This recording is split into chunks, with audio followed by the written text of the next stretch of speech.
Good morning. I guess it's time to get started. We just got a couple more weeks and we'll be wrapped up with the book of Nahum here. So I'm going to try to stretch it out to the end of the month, but there's no way I can do that. So we'll cover something else for the rest of the month when we're done here. Last week we ended up in chapter 2 around verse 5, and we need to remember what Nahum's talking about here is not something that has happened, it's what's going to happen. So remember, he's a prophet, and he's saying this is what's going to be happening. And the people are listening, whether it's the Assyrians are going to be here, that are hearing his message, and the God's people are hearing the message, but this is what's going to happen, not what has happened. So it's not a recording of a history at the time. It's a recording of a prophecy of what's going to be happening to the Assyrians. And we briefly talked about that the attackers will be covered in red. They'll be red everywhere, and that's a simulation of what it looks like when people are coming at you that are trying to scare you. They're covered in blood. It could be an overwhelming situation for the people on the defense there. And we know that the Assyrians were a great nation, so some of the elite armies that were there, but they're not prepared to defend because they've never had to. They've always been the aggressor. They've always been the attacker. They've always been the one that have been doing the plundering and pillaging and the violence. It's being predicted they're going to be the ones on the receiving end of what's to come. And picking up in verse 5, Nahum's talked about, he's remembering the officers. The officers of the Assyrians were an elite group of people, pretty much hand-picked by the king to oversee what's going on. And even these elite officers are stumbling around because they're not ready for what's happening. This is new to them. I mean, we can have the best prepared people in a situation, but if something new is coming to you that you've never trained for, never prepared for, you're not going to know what to do. Like we see here, they're going to stumble around a bit. Yes, they're very well trained in attacking. They can pinpoint where to go. They can focus in on the key defenses, what to get into and knock down. But when the tables are turned, they're not prepared for this. This is something that is extremely new to them, and it's never happened to them before. And remember, like I just said, this is a prediction. This is a prophecy of what's going to happen to them. So it's not a recording of what has happened. It's going to be what's happening. And Nahum's saying, this is how you guys are going to be. You're not ready for this. And this came true.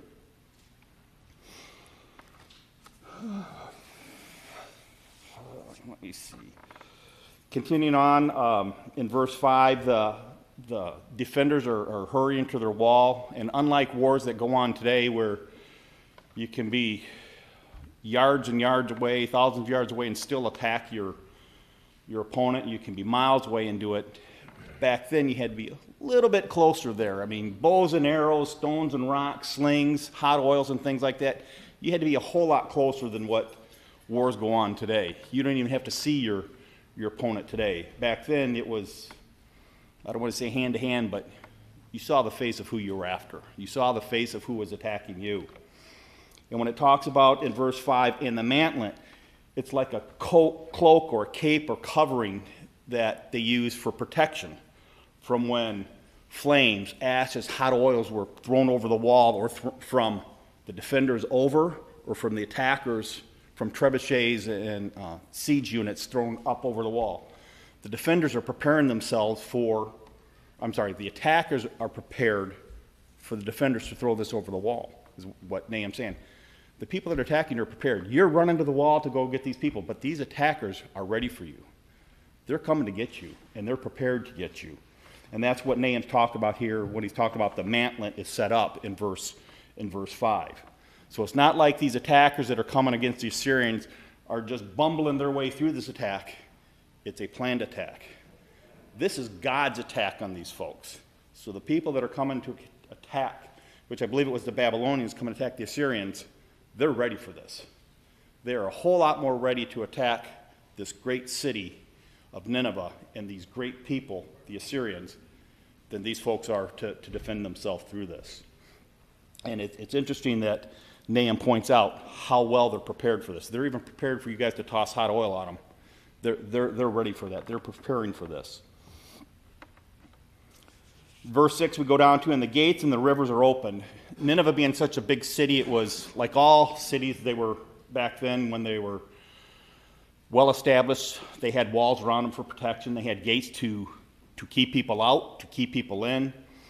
And Nineveh, there was rivers going around it, and there was gates of the city, so the folks inside can go out and get the water for the washing of clothes, to go get food, to clean and whatnot, to bring back for meals and that. But these gates that provided a way for them to go out was also a way to provide a way for these attackers to come in. And it's saying that these gates were open at the rivers, and it's a way that the city was being attacked. And coming through these gates, going over the walls, the city's going to be attacked, and the palace is going to be attacked as well. In a lot of cities back then, the palace wasn't out at the edge of the city. It wasn't out near the wall. Typically, the palaces in the king's place is more toward the center of the city. The walls are further out. So if there's attack, if something happens, the palace is inside, in the middle. And it's usually sitting up a little higher so other people can see it outside of the wall and say, there's the palace. Look how great he is. Look how well off he is. Look how well protected he is. And in this case, all the protection, all the walls, all the gates to keep people out is going to have no avail for the city of Nineveh and the Assyrians and the attack that's going to be coming against them.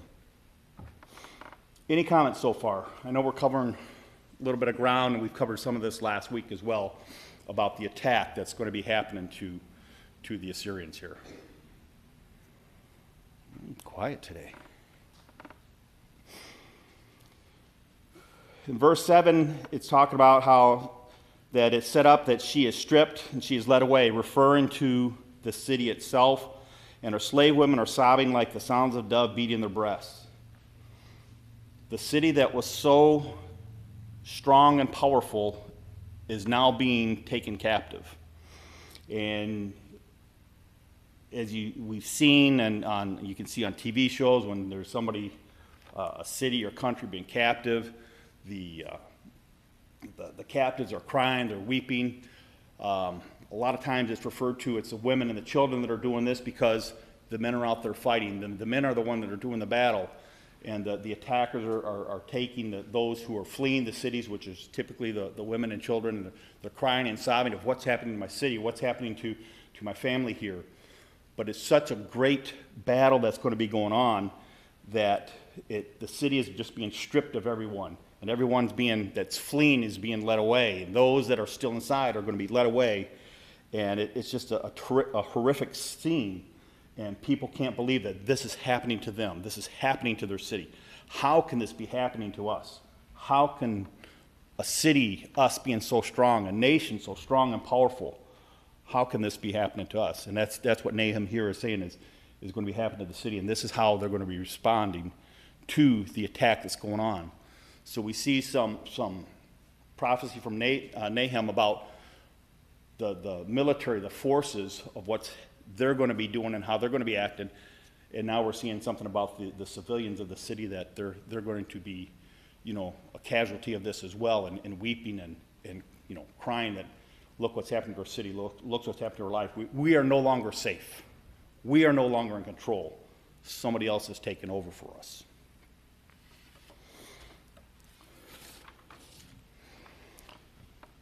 Continuing on, verses 8 through 13, some new ground for us today.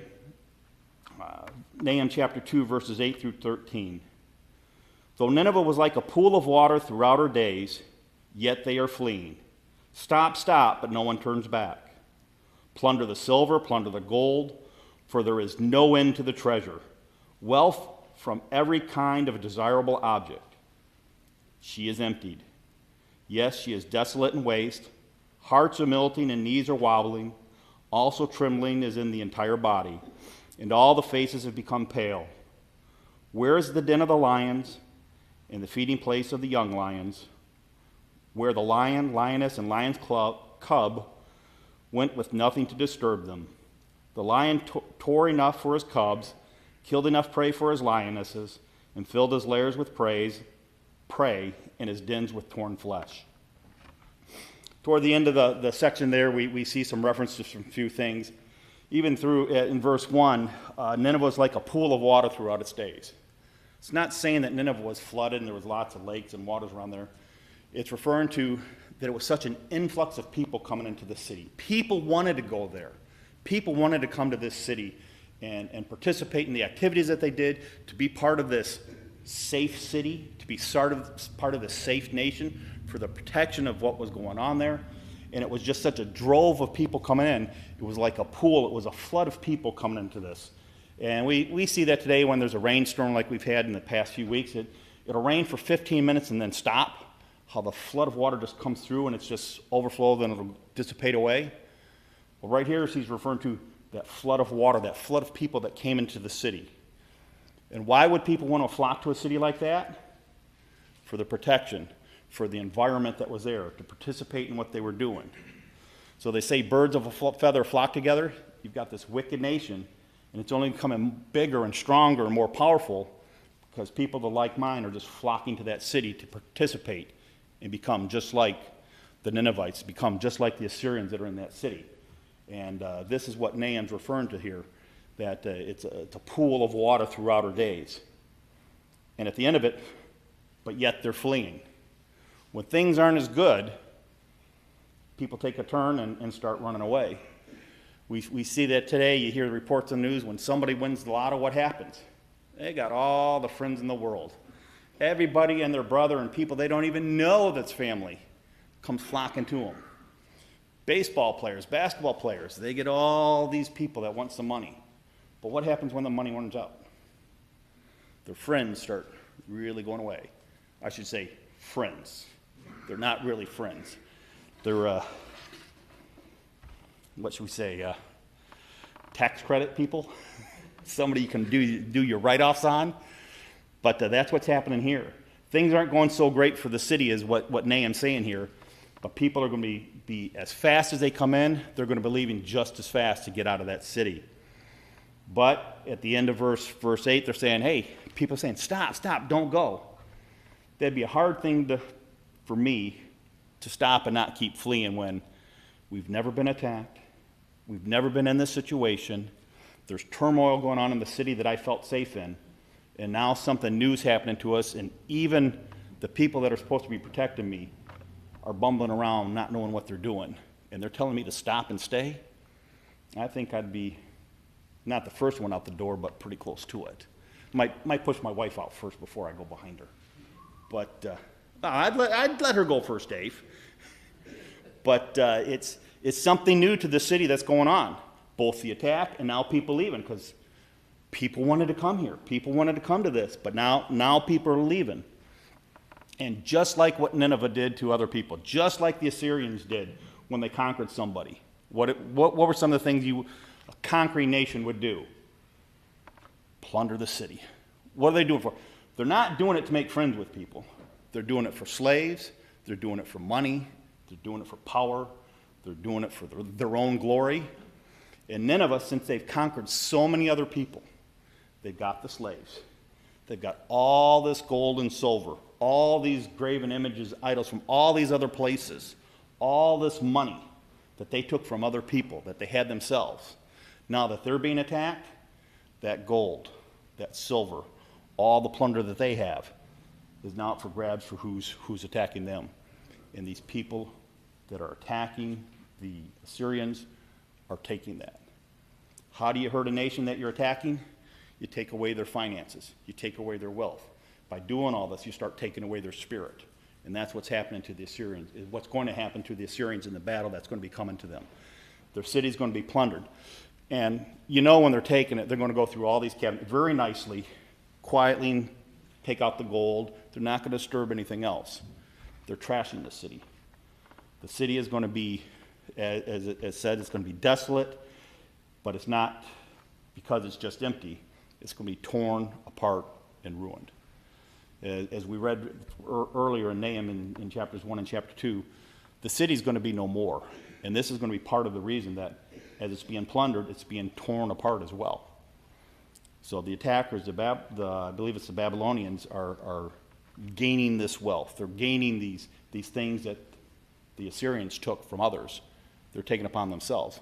But that's not the reason God is having the Assyrians attacked, for somebody else to become wealth and slave-oriented.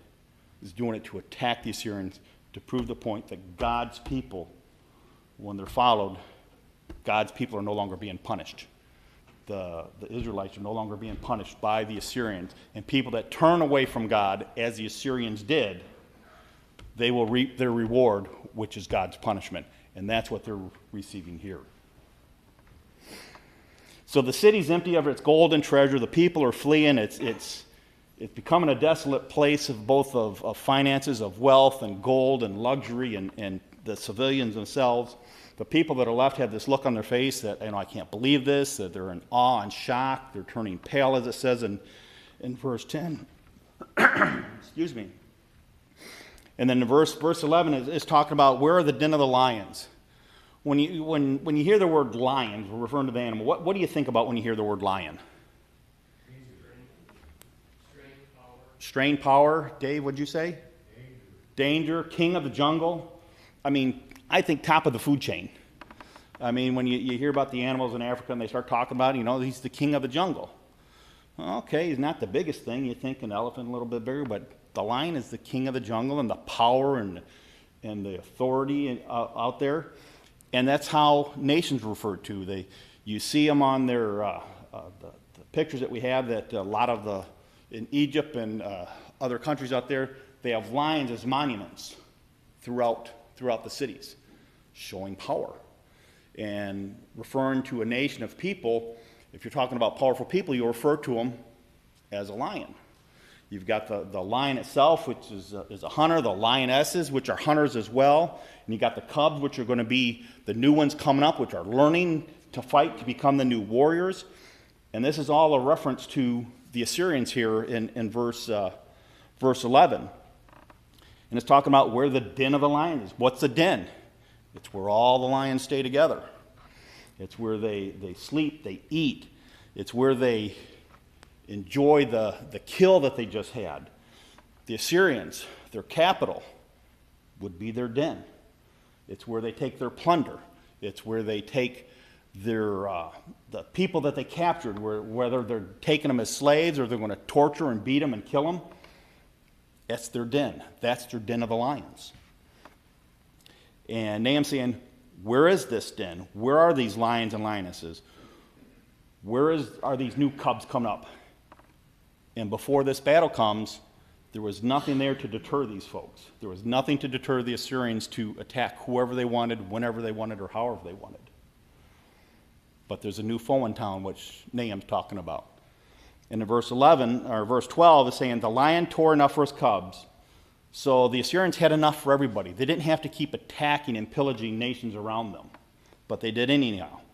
They killed enough prey for his lioness and filled his lairs with praise and his dens with torn flesh. There was a glutton of wealth. There was a glutton of torture and destruction that these Assyrians did. They didn't have to keep doing it, but they did. They kept the attack going on. The Assyrians did, through the nations throughout. But that's all coming to an end. It's all coming to an end with the attack that's going to be on them, because they turned from God.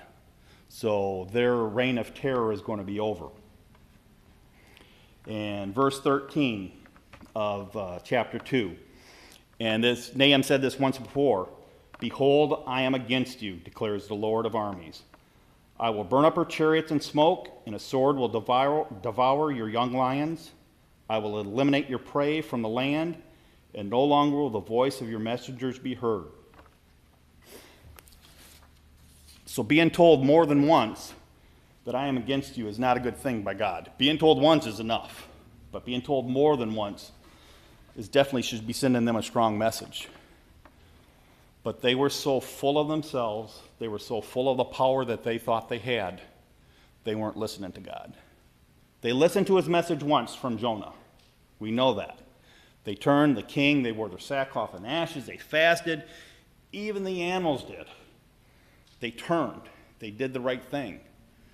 But they just had this feeling of power. They wanted to go back. Eventually, after 100 plus years, they were back to where they were. Even worse. than when they repented when Jonah's message came through from God. And God saying, I am against you. Their second chance is over. The Assyrians' second chance is over for their redemption. Nahum goes on to say that God's saying, I will burn up her chariots in smoke, and a sword will devour your young lions. Have you ever felt the heat so hot there is no flame? Even the smoke kind of burns you. I mean, it's hard to describe. Yes, there's the ashes and that, but if you're even away from that and the wind blows, if I'm standing around a fire, don't stand by me because the smoke tends to come this way. And it just does. When we're burning stuff around the house, the smoke's going that way. I'll stand here. Here it comes. I'll move over there. The smoke goes that way. But I'm far enough away. I'm not feeling the heat of the embers. I'm not feeling the heat of the flame. But when the smoke comes, it's hot. Have you ever felt that? That's what's going to happen here. They're going to be devoured not just by the flame and the ash and all that, but by the smoke. That's how intense this is going to be for them. That's how intense and how much destruction there's going to be. When we've burned some branches and leaves and stuff around the house, I'll let it go overnight because we got a burn grate with a lid and all that on it. And before I go to work the next morning, I'll look at it. Okay, there's still some embers down in there, but there's still some logs and that in there. I get home from work, look in there, all gone. It's not flush with ash. It's caved down with ash. That tells me how hot that got. It destroyed everything because it burned for so long. The embers were there and the heat was so hot. That's going to be similar. That is just a scratching of what's going to happen to Assyria, happen to Nineveh. You got to be in the kitchen when Sam's cooking. I didn't say that. No comment. By the way, Dave, it's being recorded. Dave Wilson, that's being recorded. Just saying that, Dave Wilson. But I don't want to say it's amazing what God can do, because I believe he can do anything. But for a destruction to happen of that magnitude, a destruction of a city to be completely annihilated and eliminated, that nobody talks about it anymore, is amazing. And it's amazing that these people heard the messages once, they turned and repented, but they went back to their way, and their chance was over. They were right with God, but they went away. It's something I can't comprehend.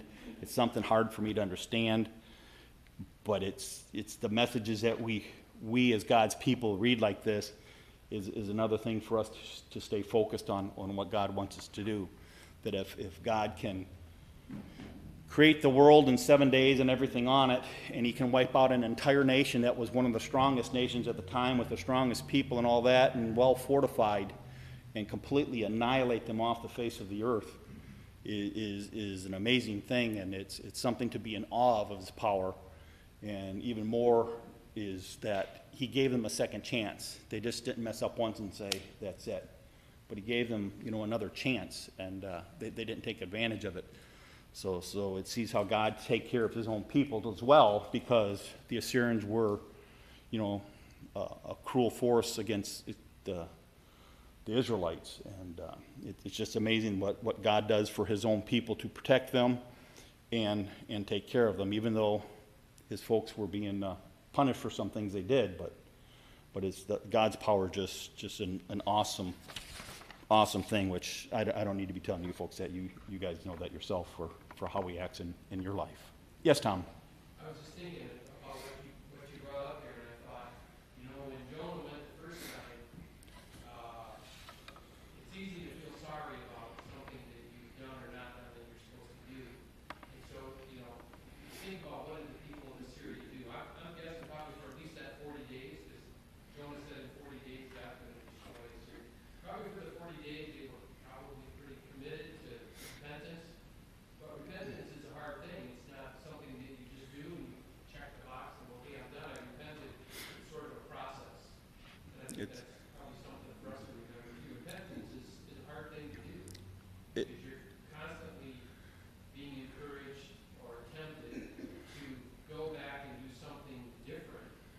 This was a lot of years, like you said, this is 100+ years. So I mean, it wasn't like they maybe just immediately went right back to doing evil, but it's hard to first of all to purge everything that was evil when you said you were going to Absolutely. repent and not to fall back into those things. So it's probably a pretty good message, I think, for us. Repentance it's a lifelong journey. Repentance is. Most definitely, and it's got its ups and downs. It definitely is. You're spot on with that. And you know, like you're saying, you know, they had their chance and they took it, but it was, how long do you stay that way? When we're first baptized and come out of the water, we're supposed to have a change, but how do you turn off that old life? How do the Assyrians turn off from all the horrific things that they were doing like that? I mean, it's a complete change of life and livelihood of what they were doing. And it would have to be tough, you know. Did they do it for the full 40? Well, they had to do it for the 40 days. Did they do it, how much after that? Did they keep it up for another 50 years? And was there a power change? Was there a authority change that started happening?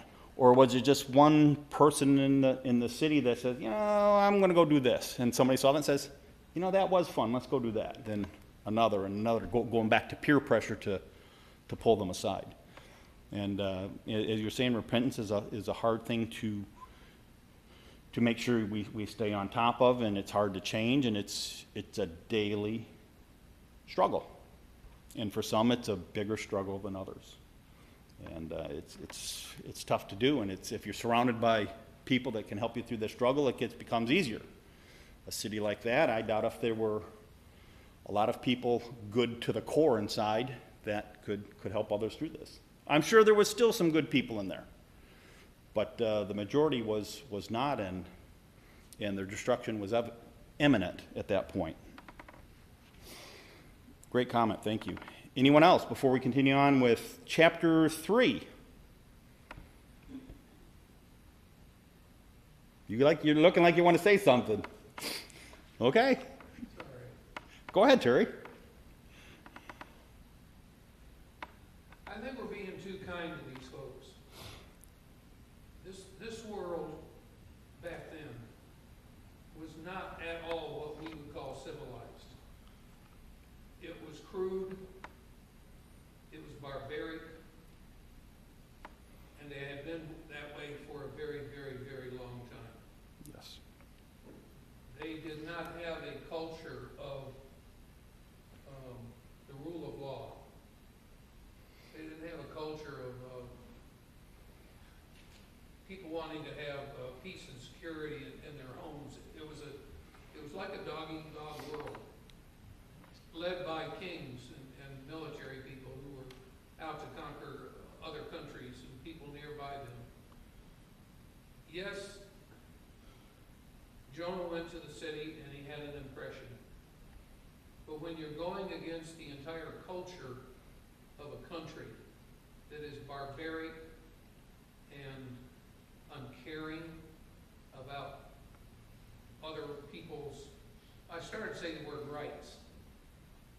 Our whole idea of civil rights didn't exist in that culture. No, correct. Individuals didn't have rights.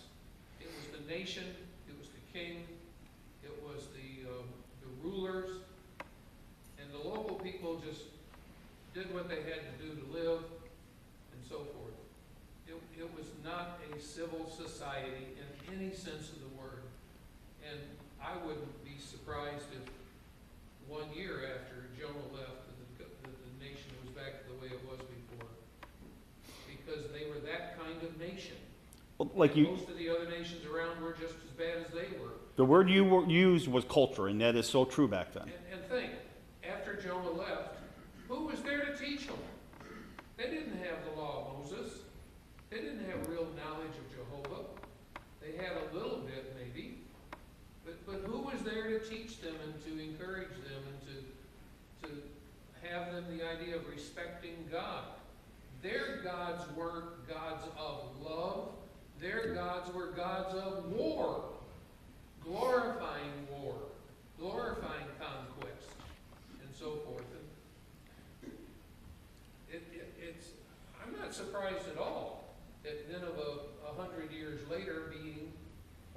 describes in this book as something that God had said must die. The whole city must die and be in ruins forever. I'm not surprised at that. I mean, that makes great sense, and I'm along those lines as well. But whether it's 1 year, 10 years, we don't know. I don't know. Maybe I am being too kind, giving them a little bit of the benefit of the doubt. But as you're saying, it was their culture back then, and as Tom, brought up the point, the repentance is a daily and ongoing thing. Unfortunately, we don't have the records to see their day by day of how did they react, how long did it take for them to turn back to what they were. But yes, the culture back then is completely different than today, and yes, the civilians didn't have the rights. The rights that they had was what the king said they had that day. And it's completely different than how we live today.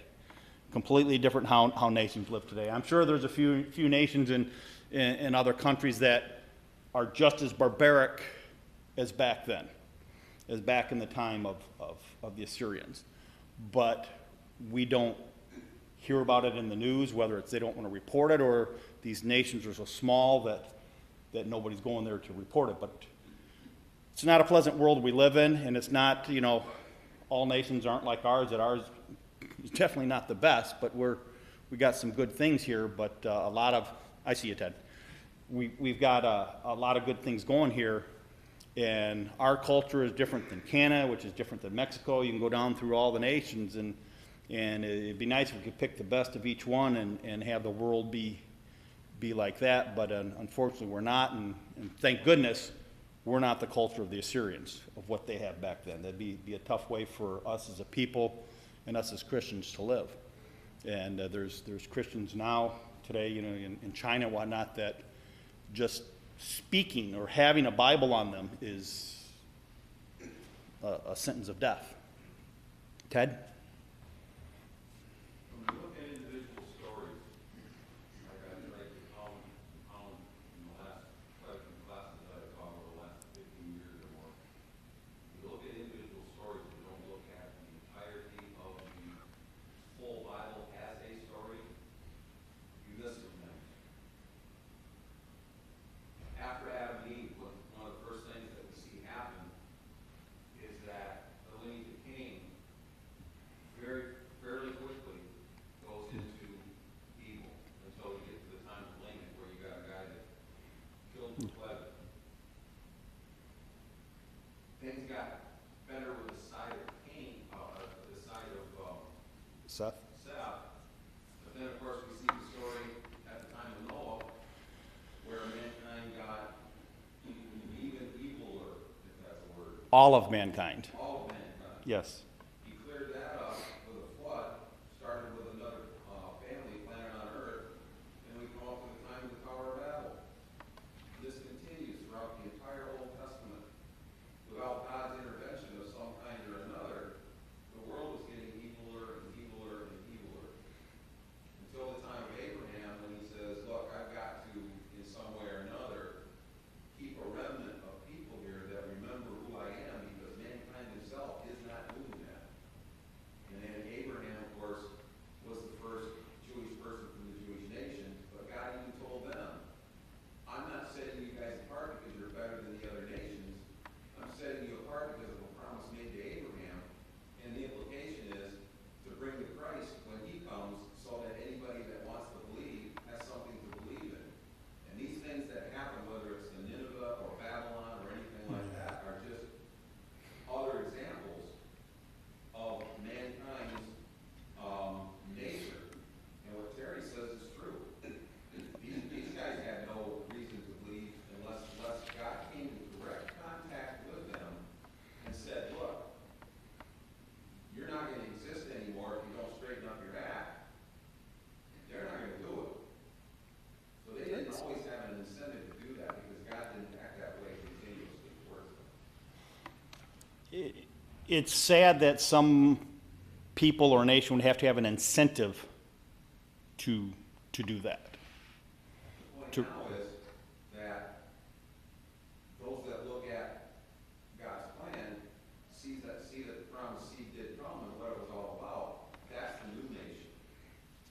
Yes. point of finding that new nation. Yes. Tom? I was just gonna say, to piggyback on what has been said, I mean, Ted used the word remnant, Abraham was selected.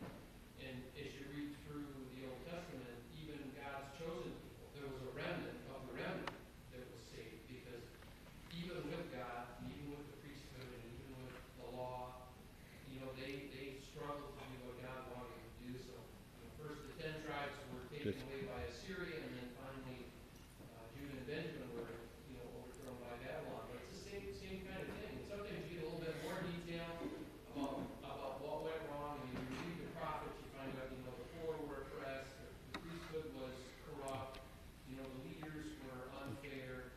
So you get a little bit more detail, but it's still the same thing, that God ultimately is calling people to Christ, but before that, to live in such a way that they can be pleasing before Him, waiting for Christ to come. So it's almost like there's all these judgments along the way through the Old Testament on nations and on people, and ultimately leading us to Christ. And then now we're living in a time when we understand there's another judgment coming, but it's going to be one of graciousness because Christ came. So it goes back to what Ted said. I mean, we've all been saying for years, it's all about the story. But you can take in small stories, and if you understand them in the context of the big story, you can see how man is sort of irretrievably going to want to pursue evil without the salvation and grace made available through Christ, and we're all doomed. So it's all tangled together and woven so clearly that we shouldn't miss it, but sometimes we do. Yeah. I mean, great points. I mean, man is sinful by nature, and we see that throughout the Bible. And Ted brought up about Noah. I mean, God saw there was no one on earth other than those eight people, and He started over. And look at where we are today. And Ted gave a few examples, but we read through the Old Testament that how things progressed and went back, but now we look at Tom and Terry and Ted were saying, look at where we are today. Sherry? I just think that, there's always a spiritual battle going on, even from the very beginning. God wanted Eden, and He wanted man to populate the earth, and He wanted the earth to be a perfect place. And, I guess that was He knew or saw that all this was going to happen because Jesus was in place from the beginning. Right. But it's a spiritual war that we're fighting when we put on our baptism. We're saying we're going to be loyal to Christ. And so it's a constant battle, even today. It wasn't a standing ovation, but it was. But you're right. I mean, it's a battle, a struggle each and every day. And as was the comment made, and it's not the physical battle; it's the spiritual battle that is the focus. And we look at the Bible as a whole. And if we look and just study the Old Testament and not look at all the details of it, we can miss that it's the prediction of Christ coming and the spiritual battles that will be coming through, and it's that judgment that we should be worrying about.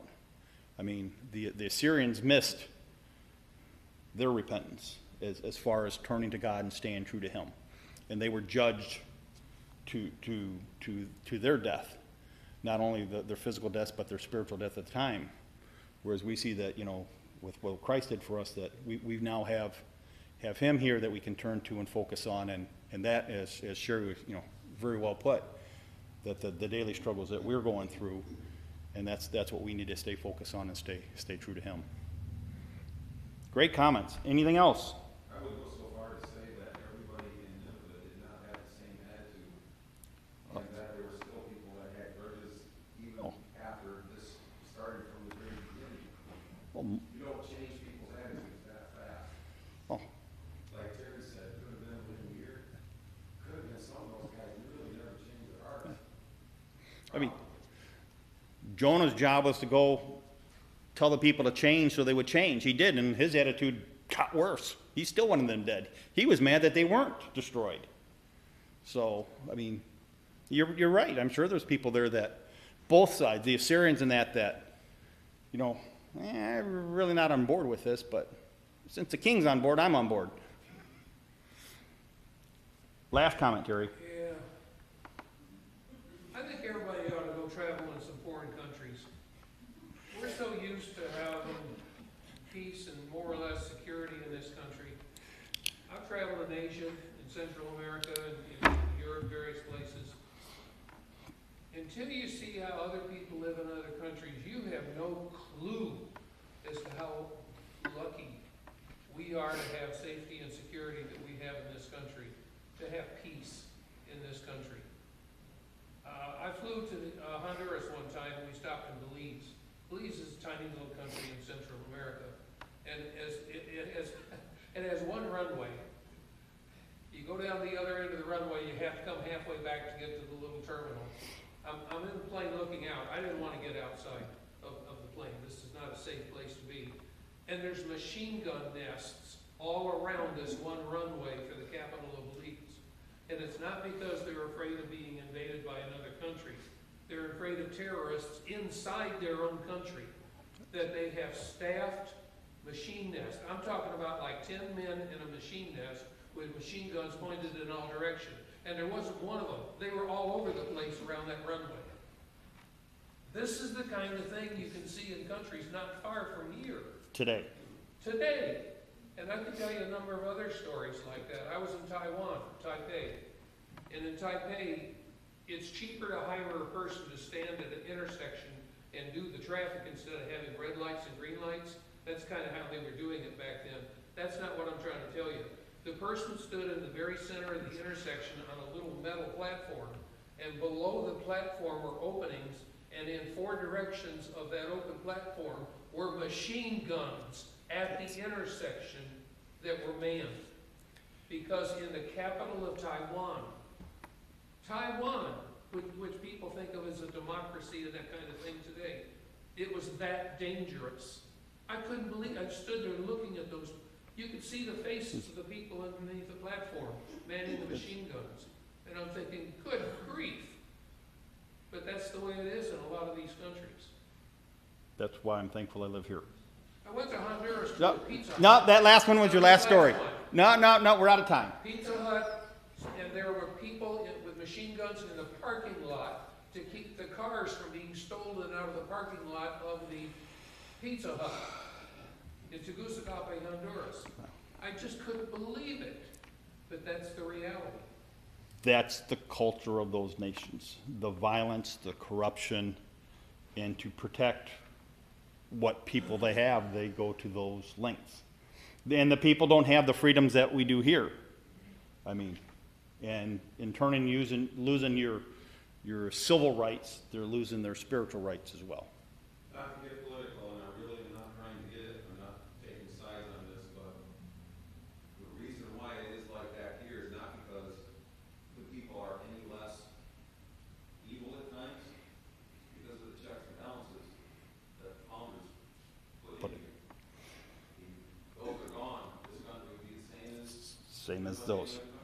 And in some places it is. Yep. See y'all next week. We'll pick this up next week. You know, bring your machine guns and machetes in next week, and we'll talk it out. Thank you.